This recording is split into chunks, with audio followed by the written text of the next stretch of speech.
नमस्कार साथियों, प्रताप क्लासेस के YouTube चैनल पर आपका स्वागत है।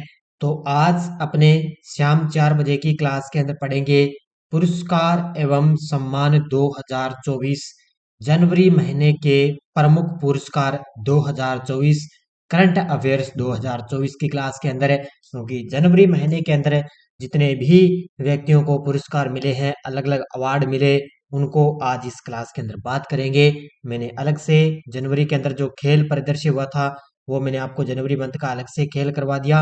अब आज अपने इंडिया के अंदर जनवरी के अलग से पुरस्कार पढ़ने वाले हैं, पूरे जनवरी मंथ के प्रमुख पुरस्कार। और इस क्लास के अंदर आपके लिए जो जनवरी मंथ के जो पुरस्कार मिले हैं व्यक्तियों को, उनका एकदम निचोड़ आपको मिल जाएगा। तो इसमें 66वें Grammy awards, Bharat Ratna, 69वें film पुरस्कार, महागौरव 2024, पद्म पुरस्कार, 75वें एमी अवार्ड्स, स्वच्छ सर्वेक्षण और 81वें गोल्डन ग्लोब अवार्ड्स की बात है करेंगे। तो ये मेरा टारगेट है कि अलग अलग आपको ना मंथली मैं क्लासें देता रहूंगा। जैसे अब ये खेल खिलाड़ी की आ गई आपको क्लास, पुरस्कार की क्लास आ गई। अब मेरा आगे जो क्लास मैं आपको करवाऊंगा वो है अंतरिक्ष प्रौद्योगिकी की क्लास है आने वाली है। तो बढ़िया तरीके से आप अध्ययन करते रहो। तो सारे विद्यार्थी एक बार वीडियो को लाइक शेयर करे करते रहना। और रोज सुबह मेरी 7 बजे करंट की क्लास आती है बढ़िया तरीके से। और इसके अलावा अपने प्रताप क्लासेज ऐप के अंदर वार्षिक करंट अफेयर्स की टेस्ट सीरीज चल रही है। इसके अंदर डेली लाइव क्लास का टेस्ट, वीकली टेस्ट और मंथली टेस्ट मिलता है। और मंथली पीडीएफ भी आपको मिल चुकी है पूरे फैक्ट के साथ में, जिसका आप पीडीएफ का प्रिंट निकाल के बढ़िया तरीके से अध्ययन कर सकते हो। और इसके अलावा अपनी फर्स्ट ग्रेड स्कूल व्याख्याता की टेस्ट सीरीज चल रही है। और जो मैं आपको ये पुरस्कार करवाऊंगा ना आज, इसका 2 दिन बाद में आपको इस फर्स्ट ग्रेड के अंदर इसका टेस्ट मिल जाएगा। जो पीछे मैंने खेल प्रदर्शन करवाया उसका टेस्ट आज मिल चुका है फर्स्ट ग्रेड में। और जो अब ये पुरस्कार दे रहा हूं मैं, ये भी आपको आगामी 2 दिनों के अंदर इसका टेस्ट मिल जाएगा। मेरा यही टारगेट है, जो क्लास आपको यूट्यूब पे मिलेगी उसका टेस्ट आपको ऐप के अंदर मिलेगा। तो स्टार्ट करें पुरस्कार सम्मान। पहला क्वेश्चन, भाजपा के वयोवृद्ध नेता लाल कृष्ण आडवाणी को भारत रत्न से सम्मानित किया जाएगा। इनको देश के दूसरे सबसे नागरिक सम्मान पद्म विभूषण कब मिला था? बढ़िया तरीके से आपको मैंने करवाया है। तो उनको पद्म विभूषण मिला था 2015 के अंदर। तो अभी आपको पता है 2024 के अंदर पहले बिहार के पूर्व सीएम थे कर्पूरी ठाकुर, उनको भारत रत्न देने की घोषणा हुई। इसके बाद में दूसरे बन गए लाल कृष्ण आडवाणी, इनको भारत रत्न से सम्मानित किया जाएगा। और इनको दूसरा सबसे नागरिक सम्मान पद्म विभूषण कब मिला? 2015 में मिला था। हाल ही में 66वें ग्रैमी अवार्ड्स में किन भारतीय संगीतकारों को पुरस्कार मिला है? 66वें ग्रैमी अवार्ड्स में किन भारतीय संगीतकारों को पुरस्कार मिला? तो ये शंकर महादेवन और जाकिर हुसैन, इन दोनों ये भारतीय संगीतकार हैं। इनको अब की बार है 66वें ग्रैमी अवार्ड से मिला है। तो इसका उत्तर हो जाएगा उपयुक्त दोनों। अब मिला किसके लिए है वो देखो। 66वें ग्रैमी अवार्ड्स लॉस एंजल्स में आयोजित किए गए, यानी कि अमेरिका के अंदर। भारतीय गायक शंकर महादेवन और तबला वादक जाकिर हुसैन को ग्रैमी अवार्ड मिला है। इसमें दोनों लीजेंडरी कलाकारों के बैंड शक्ति के एल्बम दिस मोमेंट ने बेस्ट ग्लोबल म्यूजिक एल्बम की कैटेगरी में अवार्ड इनको मिला है। तो इनका जो बेस्ट म्यूजिक एल्बम है ना, जिसका नाम है दिस मोमेंट, इसी के क्षेत्र में शंकर महादेवन और तबला वादक जाकिर हुसैन को 66वां ग्रैमी अवार्ड मिला है। नेक्स्ट देखो, हाल ही में महागौरव 2024 पुरस्कार किसे प्रदान किया गया? हाल ही में महागौरव 2024 पुरस्कार किसे प्रदान किया गया? तो ये मिला है मुकुंद वाघ को। इसको मिला है मुकुंद वाघ को 2024 का महागौरव पुरस्कार दिया गया। बद्रीनाथ धाम के मुख्य पुजारी ईश्वरी प्रसाद नमूंद्री को किस राज्य में शंकर स्मृति पुरस्कार से सम्मानित किया गया? बद्रीनाथ धाम के मुख्य पुजारी ईश्वरी प्रसाद नंदपुरी को किस राज्य में शंकर स्मृति पुरस्कार दिया गया? ये दिया गया था केरल राज्य के अंदर। कहाँ पर है ये बद्रीनाथ धाम? है उत्तराखंड के हैं मुख्य पुजारी नमूंद्री प्रसाद, इनको क्या है केरल राज्य में शंकर स्मृति पुरस्कार से सम्मानित किया गया। 75वें गणतंत्र दिवस परेड 2024 में राज्य श्रेणी में सर्वश्रेष्ठ झांकी का पुरस्कार किस राज्य को मिला है? तो 75वें गणतंत्र दिवस परेड 2024 के अंदर राज्य श्रेणी में सर्वश्रेष्ठ झांकी का पुरस्कार मिला है उड़ीसा राज्य को। ठीक है, अगर आपसे राज्य श्रेणी के अंदर पूछे ना, तो उड़ीसा राज्य को यह पुरस्कार मिल चुका है। किस देश के पूर्व राष्ट्रपति डोनाल्ड ट्रंप को चौथी बार नोबेल शांति पुरस्कार के लिए नॉमिनेट किया गया? किस देश के पूर्व राष्ट्रपति डोनाल्ड ट्रंप को चौथी बार नोबेल शांति पुरस्कार के लिए नॉमिनेट किया गया? तो इनको मिला है अमेरिका के। इसमें अमेरिका देश के ये पूर्व राष्ट्रपति हैं डोनाल्ड ट्रंप है, इनको चौथी बार नोबेल शांति पुरस्कार के लिए नॉमिनेट किया गया। 69वें राष्ट्रीय फिल्म पुरस्कार 2024 में बेस्ट फिल्म का पुरस्कार किसने जीता है? 69वें राष्ट्रीय फिल्म पुरस्कार में बेस्ट फिल्म का पुरस्कार किसने जीता? बारहवीं फेल। किसने जीता है? बारहवीं फेल ने जीता है। अब इसकी पूरी डिटेल देखो। फिल्मी दुनिया के सबसे बड़े पुरस्कारों में से एक फिल्म फेयर अवार्ड है, इस बार गुजरात के गांधीनगर में संपन्न हुए। बेस्ट फिल्म रही बारहवीं फेल। बेस्ट एक्टर रहा 69वें फिल्म में रणबीर कपूर एनिमल में, और बेस्ट एक्ट्रेस रही थी आलिया भट्ट है। रॉकी और रानी की प्रेम कहानी के अंदर आलिया भट्ट है, और एनिमल के अंदर रणबीर कपूर बेस्ट है एक्टर है, और बारहवीं फेल को ये बेस्ट फिल्म का अवार्ड मिला। इसके अलावा बेस्ट डायरेक्टर विदु विदु विनोद चोपड़ा बारहवीं फेल में बेस्ट डायरेक्टर रहे, और life time achievement award David Dhawan director थे, इनको लाइफ टाइम अचीवमेंट अवार्ड दिया जा चुका है। हाल में संस्थागत श्रेणी में सुभाष चंद्र बोस आपदा प्रबंधन पुरस्कार 2024 के लिए किसे चुना गया? तो संस्थागत श्रेणी में सुभाष चंद्र बोस आपदा प्रबंधन पुरस्कार 2024 के लिए चुना गया 60 parachute field hospital Uttar Pradesh को। इसको 60 parachute field hospital Uttar Pradesh को सुभाष चंद्र बोस आपदा प्रबंधन पुरस्कार 2024 के लिए चुना गया। किन 3 युवा भारतीय वैज्ञानिकों को बलावाटिनिक पुरस्कार देने की घोषणा हुई? किन 3 युवा भारतीय वैज्ञानिकों को बलावाटिनिक पुरस्कार देने की घोषणा हुई? तो प्रोफेसर राहुल आर नायर, एक है प्रोफेसर मेहुल मलिक और एक है डॉक्टर तन्मय। इन तीनों भारतीय युवा वैज्ञानिकों को बलावाटिनिक पुरस्कार देने की घोषणा हो चुकी थी। इसका उत्तर हो जाएगा उपयुक्त सभी। हाल ही में गणतंत्र दिवस की पूर्व संध्या पर कितनी हस्तियों को पद्म पुरस्कार दिए जाने का ऐलान हुआ है? उसी दिन जब इनकी घोषणा हुई थी, तब उसी दिन मैंने पद्म पुरस्कारों अलग से मैंने आपको क्लास दे दी थी। उसके अंदर पद्म भूषण, पद्म विभूषण, पद्म श्री सारे मैंने आपको करवा दिए थी बढ़िया तरीके से। तो कितनी हस्तियों को पद्म पुरस्कार दिए जाने का ऐलान हुआ? 132। ध्यान रखना कितने? 132। देखो, गणतंत्र दिवस की पूर्व संध्या पर यानी कि 25 जनवरी को 2024 के लिए पद्म पुरस्कारों का ऐलान किया गया। इसमें 5 पद्म विभूषण, 17 को पद्म भूषण और 110 हस्तियों को पद्म श्री पुरस्कार दिए जाएंगे। तो अब ये पुरस्कार आगामी अब धीरे धीरे दिए जाएंगे। 5 पद्म विभूषण, 17 को पद्म भूषण और 110 हस्तियों को पद्म पुरस्कार दिए जाएंगे। अब देखो, इस पुरस्कार विजेताओं में 30 तो महिलाएं हैं, ये याद रखना है। 8 विदेशी हैं और बाकी के NRPIOP कैटेगरी के लोग भी इसके अंदर शामिल हैं। और 9 हस्तियां ऐसी है जिन्हें मरणोपरांत पुरस्कार दिए गए हैं। अब ये 30 महिलाएं होगी, 8 विदेशी हो गए और 9 हस्तियां जिनको मरणोपरांत ये पुरस्कार मिला है। अब 5 पद्म विभूषण कौन है जिनको पद्म विभूषण 5 व्यक्तियों को मिला? एक तो है वेंकैया नायडू को पद्म विभूषण, पूर्व उपराष्ट्रपति थे।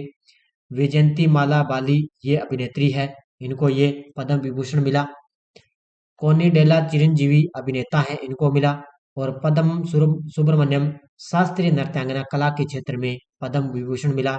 और बिंदेश्वरी पाठक मरणोपरांत इनको सामाजिक सेवा के क्षेत्र में पद्म विभूषण पुरस्कार मिला है। तो ये बढ़िया तरीके से मैंने अलग से क्लास भी दे दी, आपकी सारी डिटेल मैंने करवाई है। किस राज्य के पूर्व मुख्यमंत्री कर्पूरी ठाकुर को भारत रत्न 2024 से सम्मानित किया जाएगा? तो ये भी मैंने आपको अलग से करवाया था जिस दिन उनको भारत रत्न देने का ऐलान हुआ। तो पूर्व मुख्यमंत्री कर्पूरी ठाकुर भारत रत्न 2024 से सम्मानित किए जाएंगे। ये थे बिहार के पूर्व सीएम। किसके हैं? बिहार के पूर्व सीएम है। आपको पता है एक वर्ष में लगभग 3 हस्तियों को यह पुरस्कार मिलता है। तो 2024 के अंदर 2 व्यक्तियों को पुरस्कार की घोषणा हो चुकी है।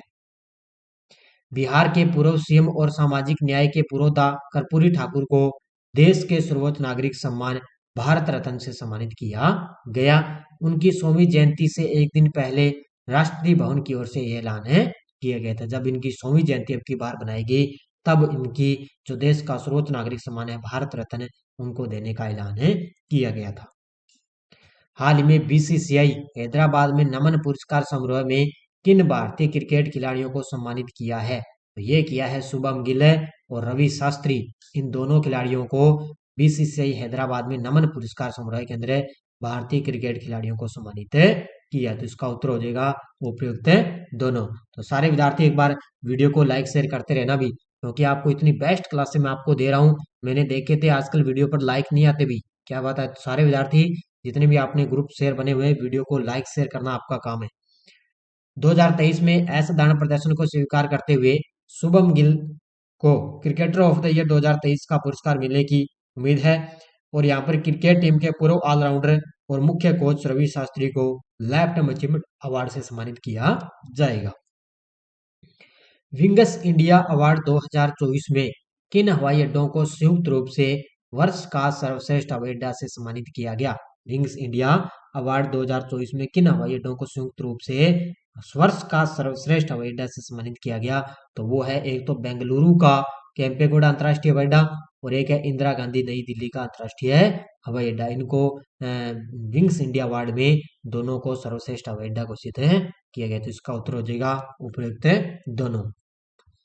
प्रधानमंत्री राष्ट्रीय बाल पुरस्कार 2024 में कितने बच्चों को सम्मानित किया गया? प्रधानमंत्री राष्ट्रीय बाल पुरस्कार 2024 में कितने बच्चों को सम्मानित किया गया? ये किया गया 19 बच्चों को। कितने? 19 बच्चों को सम्मानित किया गया। और राजस्थान के कौन थे? राजस्थान के थे कोटा जिले के आर्यन सिंह। कौन थे? कोटा के आर्यन सिंह को प्रधानमंत्री राष्ट्रीय बाल पुरस्कार मिला था। 2024 में किस सीरीज ने सर्वश्रेष्ठ ड्रामा सीरीज का एमी पुरस्कार जीता है? 2024 में किस सीरीज ने सर्वश्रेष्ठ ड्रामा सीरीज का एमी पुरस्कार जीता है? तो ये किसने जीता? ये जीता है, ध्यान रखना, सक्सेशन ने। ऑप्शन नंबर बी, किसने? सक्सेशन ने 2024 के अंदर सर्वश्रेष्ठ ड्रामा सीरीज का एमी पुरस्कार जीता है। ड्रामा सीरीज की बात आई है तो ये सक्सेशन ने जीता है। 75वां प्राइम टाइम एमी अवार्ड 16 जनवरी 2024 को लॉस एंजल्स में आयोजित किया गया था। 75वें एमी अवार्ड्स में द बियर और सक्सेशन ने सर्वाधिक पुरस्कार अपने नाम किए हैं। तो ये 75वें एमी अवार्ड में द बियर और सक्सेशन ने सर्वाधिक पुरस्कार प्राप्त किए। सक्सेशन ने बेस्ट ड्रामा के लिए एमी अवार्ड 2024 अपने नाम किया और कुल मिलाकर इसने 6 अवार्ड जीते हैं। तो सबसे पूछे आपसे, तो बेस्ट ड्रामा का सीरीज का जो पुरस्कार जीता वो सक्सेशन ने जीता है। किस देश में एयरफोर्स की पायलट मेडिसन मार्स ने मिस अमेरिका 2024 का खिताब जीतकर इतिहास रचा है? तो किस देश की है ये है अमेरिका के अंदर है एयरफोर्स की पायलट। अमेरिका में एयरफोर्स की पायलट है मेडिसन मार्स है। इसने मिस अमेरिका 2024 का खिताब जीतकर इतिहास रचा है। देखो, अमेरिका में एयरफोर्स की पायलट मेडिसन मार्स ने मिस अमेरिका 2024 का खिताब जीतकर इतिहास रचा। मेडिसन मार्स ये खिताब जीतने वाली पहली सक्रिय ड्यूटी वायुसेना अधिकारी बन चुके हैं। तो देखो, अमेरिका की है और इसने मिस अमेरिका 2024 का खिताब जीता है। नेक्स्ट देखो, हाल ही में VSI पुरस्कार पाने वाली पहली महिला कौन बनी है? हाल ही में VSI पुरस्कार पाने वाली पहली महिला बन गई Deepa Bhandare. Option number D, कौन बन गई? दीपा भंडारे। अगला क्वेश्चन, उत्तरकाशी जिले के लोथरू गांव की पर्वतारोही स्विता कंसवाल को मरणोपरांत तेंजिंग नोरगे राष्ट्रीय साहसिक पुरस्कार किसने प्रदान किया है? तो ये उत्तरकाशी जिले की है लोथरू गांव की पर्वतारोही स्विता कंसवाल। इनको मरणोपरांत तेंजिंग नोरगे राष्ट्रीय साहसिक पुरस्कार दिया है हमारे देश की राष्ट्रपति द्रौपदी जी मुर्मू ने। किसने? हमारे देश की राष्ट्रपति द्रौपदी जी मुर्मू के द्वारा यह पुरस्कार दिया गया। देखो, राष्ट्रपति द्रौपदी मुर्मू ने मरणोपरांत स्विता कंसवाल को प्रतिष्ठित तेंजिंग नोरगे राष्ट्रीय साहसिक पुरस्कार दिया। उनके पिता राधेश्याम कंसवाल को यह पुरस्कार दिया गया था। स्विता कंसवाल ने 16 दिनों की आश्चर्यजनक अवधि के भीतर माउंट एवरेस्ट 8848 मीटर और माउंट मंकालू 8485 मीटर दोनों को फतेह करने वाली पहली भारतीय महिला पर्वतारोही बनकर इतिहास रचा है। ये चीजें आपको याद रखनी है, पूरे फैक्ट के साथ आपको ये क्लास मिल रही है। इंडियन ग्रीन बिल्डिंग काउंसिल द्वारा प्रतिष्ठित प्लेटिनम प्रमाणन से किसे सम्मानित किया गया? इंडियन ग्रीन बिल्डिंग काउंसिल द्वारा प्रतिष्ठित प्लेटिनम प्रमाणन से सम्मानित किया गया हैदराबाद को। किसको सम्मानित किया गया? हैदराबाद को सम्मानित किया गया। देश के शीर्ष स्वच्छ प्रदेश का स्वच्छ सर्वेक्षण पुरस्कार 2023 किस राज्य को मिला है? देश के शीर्ष स्वच्छ प्रदेश का स्वच्छ सर्वेक्षण पुरस्कार 2023 किस राज्य को मिला? ये मिला है महाराष्ट्र राज्य को। अगर बात आई राज्य की तो महाराष्ट्र को मिला। अगर शहर पूछे तो इंदौर आएगा। इसके साथ में सूरत शहर को भी की बार है संयुक्त रूप से ये अवार्ड मिला है। हाल में 81वें गोल्डन ग्लोब अवार्ड्स में किस फिल्म ने सर्वश्रेष्ठ फिल्म ड्रामा का पुरस्कार जीता है? हाल ही में 81वें गोल्डन ग्लोब अवार्ड्स में किस फिल्म ने सर्वश्रेष्ठ फिल्म ड्रामा का पुरस्कार जीता? वो है ओपेनहाइमर। Option number C. कौन है? ओपेनहाइमर ने सर्वश्रेष्ठ फिल्म ड्रामा का एमी पुरस्कार है यानी कि गोल्डन ग्लोब अवार्ड से जीता है। 81वें गोल्डन ग्लोब पुरस्कार अमेरिका के कैलिफोर्निया के वेबर्ली हिल्स में वेबर्ली हिल्टन में एक भव्य कार्यक्रम आयोजन किया गया। 81वें गोल्डन ग्लोब अवार्ड में ओपेनहाइमर फिल्म ने सर्वश्रेष्ठ फिल्म ड्रामा का पुरस्कार जीता है। तो ये ओपेनहाइमर फिल्म है, इसने सर्वश्रेष्ठ फिल्म ड्रामा का पुरस्कार जीता। Killers of the flower moon में अपनी भूमिका के लिए सर्वश्रेष्ठ अभिनेत्री ड्रामा का पुरस्कार लिली ग्लैडस्टोन ने जीता है। पुरुषों में मैंने आपको बता दिया, पुरुषों में है ओपेनहाइमर। तो ये ओपेनहाइमर फिल्म ने सर्वश्रेष्ठ फिल्म का पुरस्कार जीता। और ये killers of the flower moon में सर्वश्रेष्ठ अभिनेत्री ड्रामा का पुरस्कार लिली ग्लैडस्टोन ने जीता। द बियर फिल्म को सर्वश्रेष्ठ फिल्म है म्यूजिकल या कॉमेडी पुरस्कार मिला है। तो जो द बियर फिल्म है उसको इसके अंदर सर्वश्रेष्ठ फिल्म और म्यूजिकल या कॉमेडी पुरस्कार मिला।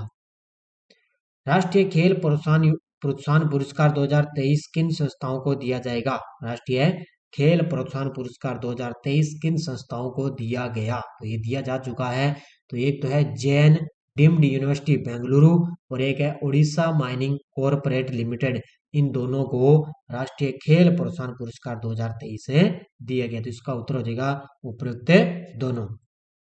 देखो, नवोदित या युवा प्रतिभा की पहचान और पोषण के लिए जैन डीम्ड यूनिवर्सिटी बेंगलुरु को पुरस्कार मिला। उड़ीसा माइनिंग कॉरपोरेट लिमिटेड को कॉरपोरेट सोशल रिस्पॉन्सिबिलिटी के माध्यम से खेलों में उत्कृष्ट योगदान के लिए सम्मानित किया गया था। ये दोनों को अलग अलग पुरस्कार मिला है। बंगाली लेखक है श्रीशेदु मुखोपाध्याय को कुवेंपु पुरस्कार 2023 किसके लिए प्रदान किया गया? बंगाली लेखक है, कौन है? श्रीशेदु मुखोपाध्याय। इनको कुवेंपु पुरस्कार 2023 किसके लिए प्रदान किया गया? तो इनको मिला है साहित्यिक योगदान के लिए। किसके लिए? साहित्य के अंदर योगदान के लिए इनको कुवेंपु पुरस्कार 2023 से मिला है। किसको मिला है? यह है लेखक श्रीशेदु मुखोपाध्याय को। आगे देखो, बंगाली एम.एस. स्वामीनाथन पुरस्कार से किसे सम्मानित किया गया? हाल ही में एम.एस. स्वामीनाथन पुरस्कार से किसे सम्मानित किया गया? तो ये सम्मानित किया गया है प्रोफेसर बी.आर. कंबोज को। Option number B. किसको किया गया? प्रोफेसर बी.आर. कंबोज को एम.एस. स्वामीनाथन पुरस्कार दिया गया। देखो, मुख्य तथ्य, ये प्रोफेसर बी.आर. चौधरी चरण सिंह हरियाणा कृषि विश्वविद्यालय के कुलपति कंबोज को प्रतिष्ठित एम.एस. उपाधि से सम्मानित किया गया है। और इनको ये जो पुरस्कार है वो कर्नाटक के राज्यपाल हैं थारव चंद गहलोत है, उनके द्वारा इनको ये पुरस्कार दिया गया। तो ये बी.आर. चौधरी चरण सिंह है, ये हरियाणा कृषि विश्वविद्यालय के कुलपति हैं कंबोज है, इनको एम.एस. स्वामीनाथन पुरस्कार दिया जा चुका है। तो ये थी आज की अपनी क्लास। ये आज जो मैंने आपको करवाई, ये जनवरी महीने के जितने भी पुरस्कार से रिलेटेड करंट अफेयर्स में क्वेश्चन बनते थे पुरस्कार के ओनली, वो मैंने आपको इस क्लास के अंदर रिवाइज करवा दिए। तो सारे विद्यार्थी एक बार वीडियो को जाते जाते लाइक शेयर करते रहना। बढ़िया तरीके से मंथली आपको इस तरह क्लासें मिलती रहेगी। कौन क्या मैंने आपको करवा दिए वर्तमान में, और खेल खिलाड़ियों को अलग से करवा दिए, युद्ध अभ्यास करवा दिए, पुरस्कार की आज क्लास हो गई। अब आपने आगे जो प्रमुख अंतरिक्ष प्रौद्योगिकी रिलेटेड क्वेश्चन बनते हैं वो अपने कल या परसों तक क्लास की बात करेंगे। तो सारे विद्यार्थी वीडियो को जाते जाते लाइक शेयर करते रहना। वो डेली आपको जो सुबह मेरी 7 बजे करंट की क्लास मिलती है, डेली 15 से 18 मिनट की क्लास आती है, उसमें आपको बढ़िया तरीके से मैं पूरे तथ्य के साथ आपको बढ़िया तरीके से क्लास देता हूँ। तो बढ़िया तरीके से आप लगातार टेस्ट सीरीज ज्वाइन करें और क्लास ज्वाइन करें। आपका करंट का क्वेश्चन अलग से आपको जो मैं दे रहा हूँ उसमें करंट का क्वेश्चन एक भी गलत नहीं होगा। तो धन्यवाद। जय हिंद, जय भारत।